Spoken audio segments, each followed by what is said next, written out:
Yogyakarta menjadi jantung Republik Muda, tempat para pemimpin bertahan menjaga harapan kemerdekaan di tengah tekanan kolonial semakin kuat.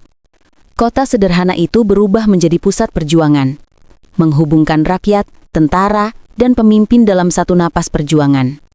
Pasar tetap hidup, tetapi kegelisahan mengendap. Semua tahu, Belanda sedang menyiapkan langkah berbahaya. Belanda menuding Republik melanggar perjanjian, mencari alasan memulai serangan besar demi meruntuhkan pertahanan diplomasi. Akhir 1948, operasi rahasia disiapkan. Operasi Krai dirancang untuk memukul pusat pemerintahan Indonesia.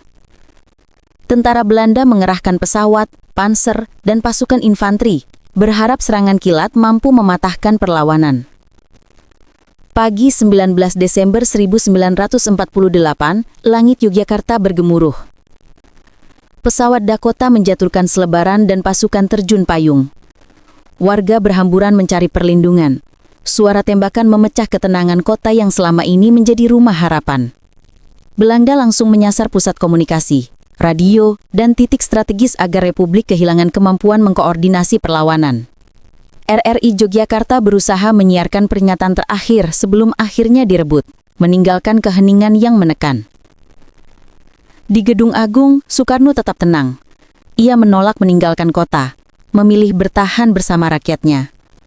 Hatta dan para pemimpin lain mengikuti keputusan itu. Mereka sadar, penangkapan mungkin tak terhindarkan. Belanda bergerak cepat mengepung pusat kota, menargetkan simbol-simbol pemerintahan untuk mematahkan legitimasi Republik. Serdadu Republik bertempur gagah berani meski persenjataan kalah jauh.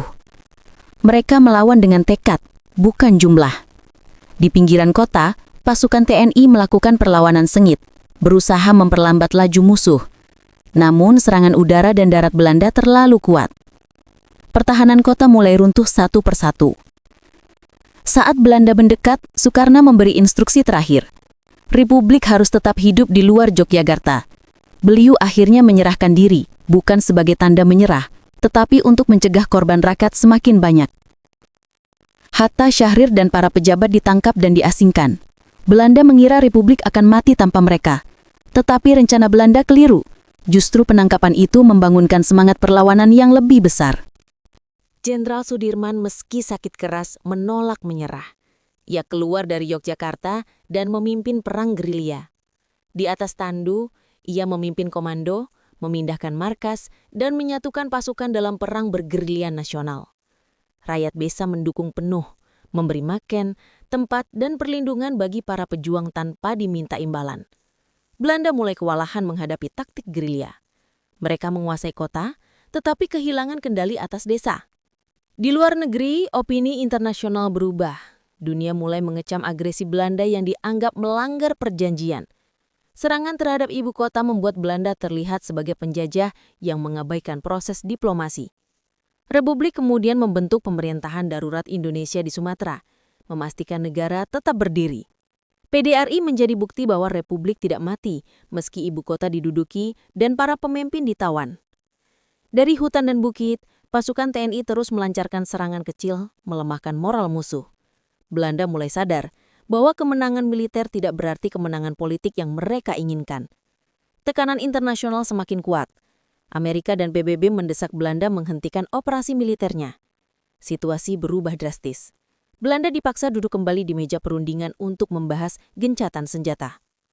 Serangan ke Yogyakarta justru memperkuat legitimasi Republik di mata dunia internasional. Rakyat melihat bahwa kemerdekaan tak akan pernah diraih tanpa pengorbanan bersama, dari kota hingga pelosok desa. Serangan itu menjadi pengingat bahwa Indonesia adalah bangsa yang tak bisa ditaklukkan dengan senjata saja.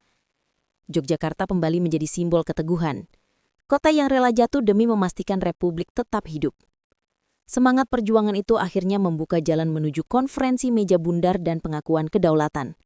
Apa yang ingin dihancurkan Belanda justru semakin menguatkan tekad bangsa mempertahankan kemerdekaannya. Serangan 1948 menjadi bab penting sejarah. Ketika ibu kota direbut, tetapi jiwa bangsa tetap tegak. Dari Yogyakarta, dunia belajar. Sebuah negara bukan hanya wilayah, tetapi keberanian rakyat menjaga martabatnya sampai akhir.